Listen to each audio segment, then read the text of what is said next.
think good evening, everybody. I think I'll come over here. Not too much on formalities. Thank you. We're in the season. We're already finished part one. We're in the part two cycle of the season. And it's really heating up for us. It's very busy. And we're all over the place. Brenda and I went down to Central Village this morning down to Pembroke Pines. So we've been kind of doing the routine today. But we think it's really important for us to get out, see the voters, answer their questions, give them information that they need to have a very good, successful election experience. As I go around, I tell people about the primary election.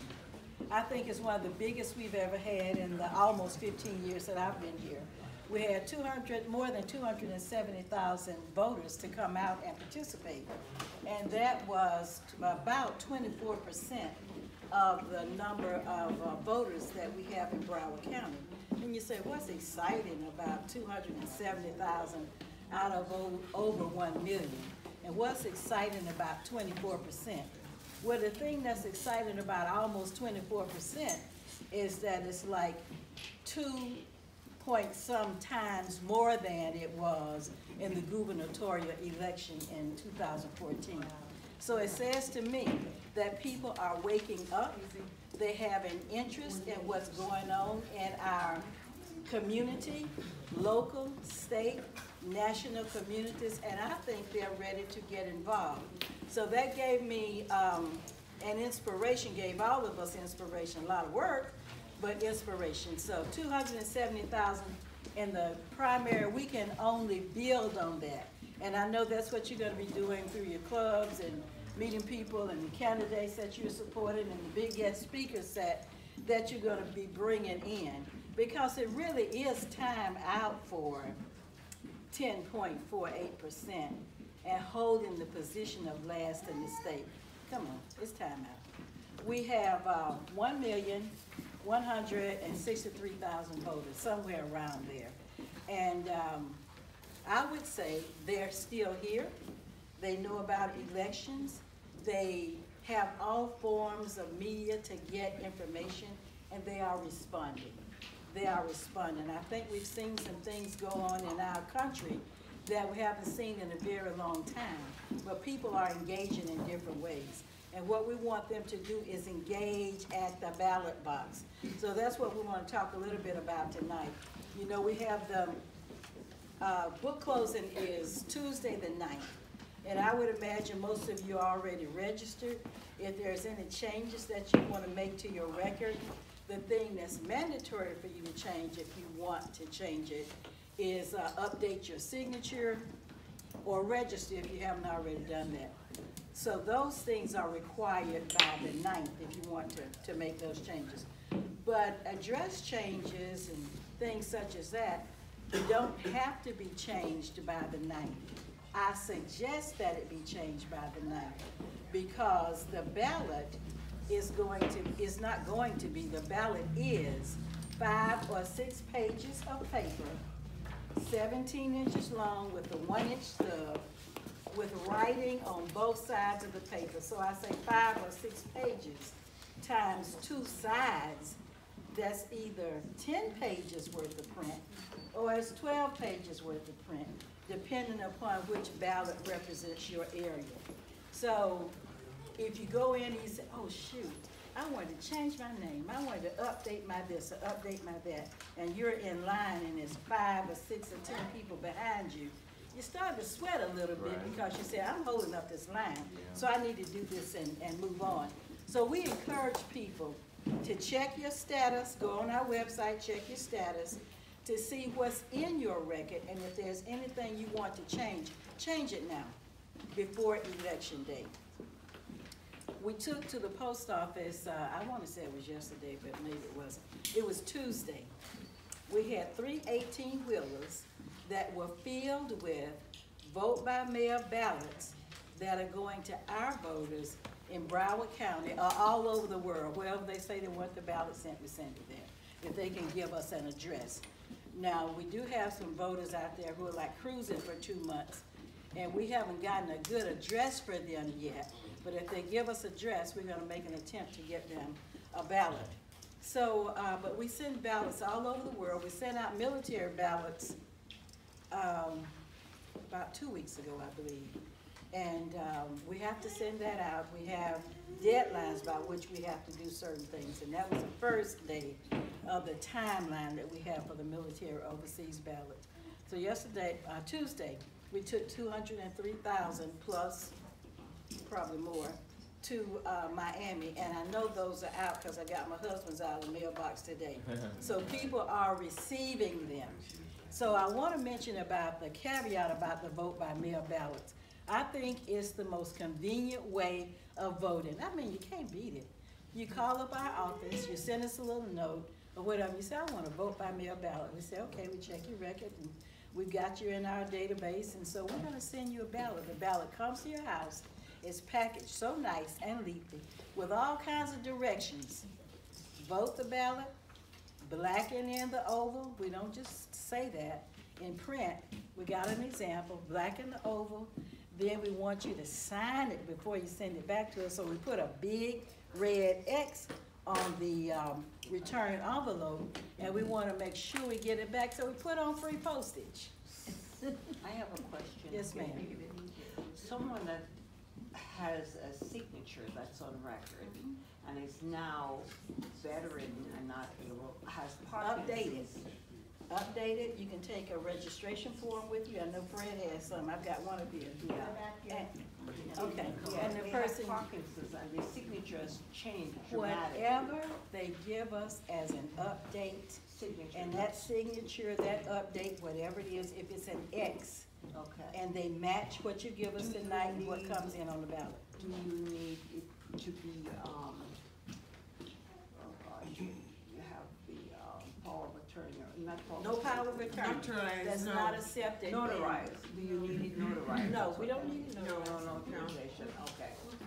Okay, next thing that I Go heard ahead. was that in the post office, there was a significant delay in getting the vote by mail ballots. Let me talk about that. I'm sorry. You but- mean in the last election? Yeah. Let me talk about You know you're missing an earring. that. I have no idea where it is. I'll just turn this way. But, in the last election, I already mentioned how many people voted. And I think vote by mail must have been around 100,000, I think. I might have that wrong. So we must accept vote by mail ballots until 7 p.m. on election night. Now that's pretty tight, to 7 p.m. on election night. We can only get in our possession what's out there. So some people, and I know it might have been my husband who does this, they want to wait until they hear every word that their candidate says to make sure that's the candidate for me. So they hold on to it. They listen to everything that they can get their hands on or get, in the presence of a meeting or something. And so they wait to the very last minute to put it in the post office. There was no delay in the post office. The post office, when we went down to Miami on Tuesday, we had representatives from Broward's post office who went with us to help with the chain of custody, transferring those 203 ballots from our trucks to their location. So there's no problem with the post office. But if the voters keep that ballot out too long, then they put it back in the mail, that's a lot of stuff floating around out there. It may not get back to us until the last minute. So in this past election, in the primary election, we collect ballots from the post office in what we call mail totes. And they're probably about, 24 inches long and maybe 12 or 13 inches deep. But we collect those totes, and each one of the totes hold around 250 ballots. So on Monday night, we're there feverishly working. That was Labor Day, I believe. But on Monday night, we received 15 of these mail tubs that are so long and so deep that we think hold about 250 ballots. We got those in. I already told you how we package them. You you're gonna take your mailback envelope, you're gonna put your ballot in there, you're gonna sign the envelope, you're gonna seal it up. Whatever goes, you know that saying, what goes up must comes down? What goes in that envelope has got to now come out of that envelope. We got about 15 of those tubs on Monday night. On Tuesday night, which was election night, we got 14 of those tubs of voted ballots. Stuffed, packaged, just as they should, but they're inside an envelope and they got to come out. When that happens, it takes time. I would love for everybody's ballot to get to us around, I don't know, the Friday or Saturday before the election, and that gives us time to get all of those things processed. So we got that from the mail. Then we allow voters to drop ballots off. And we keep a record for everybody who brings by hand a ballot to our location. They must sign those ballots in. If they bring in 5 ballots, theirs, their husbands, their daughters, their son-in-law, and the next door neighbor, they have to sign their name 5 times. It doesn't matter, I don't care how many they bring, but they must sign those ballots in so that we have a record of who brought them. Because we don't want people to go around and get a ballot from someone, just give it to me, I'll take it in for you. We want to have a little bit more accountability in it than that. So my whole point being, when you get a lot of the mail in, we can't say, oh, that can't go late, we're tired. You know, it's Labor Day. We've been here all day since 5:30 the day before, whenever it was. We gotta process it. We gotta process it. The other day we had some people from Miami Herald and Channel 4, I believe. They wanted to see what happens to the ballot. Dr. Snipes, why were those ballots late? They weren't late. We were processing them as quickly as we could. We got 4,000 on one night, I think, and 5,000 on the other night, the last night. That's a lot of paper. That's a lot of paper. We have to gingerly open that ballot. First of all, we got to put the ballot into the system. We have to know that this is a person who's registered in Broward County, saying we have to crop the signature. We talk about signatures, what you have on file for us. We have the signature that we've got to put it into the system so that we can compare it with the signature on the ballot with the signature on your record. And sometimes they don't match. And when they don't match, then we've got to notify you that that signature doesn't match. But we can't just open that ballot and get going. We gotta know where it came from, who it came from, so we can put it in that person's record and they get that credit for voting. So if you can imagine, within 24 hours, we got in somewhere around 9,000 or 10,000 ballots. There was not a problem with the equipment. There was no glitches or no late find. There was no ballot box stuck somewhere with 10,000 ballots. That's what we got on Monday, and that's what we got on Tuesday, and we had to get them processed and get them out. So we cannot accept a ballot after 7 p.m. And the post office, we go to the post office on the last day. We might go 4 or 5 times, but we meet with the Postmaster General. He's the one that does the sweep of the post office to make sure that every ballot that's there for a voter in Broward gets to us. So there's not a problem there. We just want voters to make your decision and get the ballot into us, and get the ballot into us. So, you know, folks have all kinds of questions about that, but that is as we know it, as we know how it happened, and it was a big election. We had 2 major recounts. We had to count every piece of paper, 207,000 sheets. Yes, ma'am. Can you take your vote by mail ballot to the polling place, or either early voting or election day? You can drop your vote by mail ballot off. You can drop it off at our office.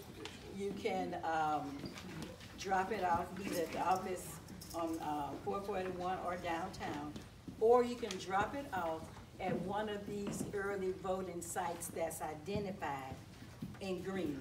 You cannot drop it off at every early voting site. Some of them are not large enough to accommodate another station and accommodate another group of people coming through that particular location. So if we were talking about Cooper City Library, Davie Cooper City Library. It's probably about a fourth as large as this room here. So it's just no more space to put another container, another staff member, have a sign-in log. But these are locations that are large enough to accommodate a drop-off station, so we advertise it this way. And while I'm holding this paper, I want you to know that we now have 22 sites. This sheet has a 22nd site, which is Nova Southeastern University. We just got this site about 2 weeks ago. So it's going to be our 22nd site, and we got it because of now the opportunity to go on a college campus and use a college facility to have people vote there. So I think we're gonna see a lot of activity. So that kind of ties into your question about the ballots and how they are processed. And I was gonna mention that we had some people come in from the media the other day, and we took them all through our office. We have some outstanding equipment. It was on TV? NPR. Oh, NPR, okay. We have some outstanding equipment that we use. It's top of the line. It's the most current thing there is. And that's what allows us to get the work done on time. So, but we invite you to come in and take a look. You want to come and take a tour? Call Fred. He's the one with the cards. I never have a card. But call Fred, and we'll arrange for you to come in and see how we process the ballots. But we did take the media in there because the media gets the word out. And you know, we show them what we show them. Now what their word is that they take out is whatever they take out. But we allow them to see our processing system, and how we package the ballots. When I first came on board, we worked in a room, maybe about half this size, a little half, maybe a little less than half. And we would take the ballots, if you can remember back to kindergarten, or maybe you got some kids in kindergarten or first grade, and they have little cubby holes on the walls, and everything they have for that kid, it goes in that cubby. So what we would do, we'd take the ballots for each of the precincts, and we put them in the cubby. And every ballot is identified by its style, will have your precinct number. And we might say there's a table of people, they have envelopes, and they're gonna help stuff the ballot. So we say, we need A01, they go to the cubby and they pull A01 and take it to that person who's doing that. I need U15, and they go over to B15 and they pull that ballot. Then when the ballot gets out to the voters, we get a call and say, I got the wrong ballot. It's been many, many years since you've heard anybody make that statement, that I got the wrong ballot. The system that we use, if you attempt to put the wrong ballot, the ballots are packaged with this particular system. But if you attempt to put A001 in the envelope that's designated with a barcode that says A002, the machine is gonna stop. The machine's not going to let that happen. So the equipment is perfect for a location that has as many voters as we do. We want to be fair to the voters. First of all, I think our obligation is first and foremost to the voters, and then we got other customers along the way. But the voters are the ones that make things happen. You will determine the local level of elected officials, the state level, the county level, the school board, the county commissioners. You're going to decide that, voters decide that. So we think that's why we put them as our priority customer, yes. So since most of us try to register people to vote, especially this year with mail-in ballots, just on a rough estimate, how many percentages were kicked out, and what are like maybe the most common or the top 2, top 3? I read the reason, I guess most dominant reason that we cannot count a vote by mail ballot is that it is unsigned. That big red X does not have a signature next to it. And when we send out the affidavit, it does not come back. So there is an opportunity to fix it by the voter, because as soon as we see there's an unsigned ballot, we're not going to open it. We're going to immediately send the voter an affidavit, tell them that, give them instructions about what they have to do, which is basically sign this paper and send us a copy of your driver's license, I think it is. And then we're going to attach that to your vote by mail envelope, and that's going to be counted. So that's one reason. If we don't get a signature, we cannot count it. The other reason is the signature, it may come with the signature, but if the signature doesn't match anything on file, and it's not that the signature resembles, it's nowhere close. I look at just about all those signatures, it just simply does not match. So we send that out, we send out another affidavit to the individual and say that we need you to fill out this affidavit, sign it, send it back into us by the elections. It must get back to us by 5 p.m. on the Monday before the election. We have to have it in our hand. And if we don't get it, then we know we cannot count that ballot. But we take it to the canvassing board as a requirement so that the canvassing board can verify, yes, there's no signature here. Or when they take whatever we have on the envelope and we show them the signatures that we have on file and there's no match, they verify, the canvassing board verifies.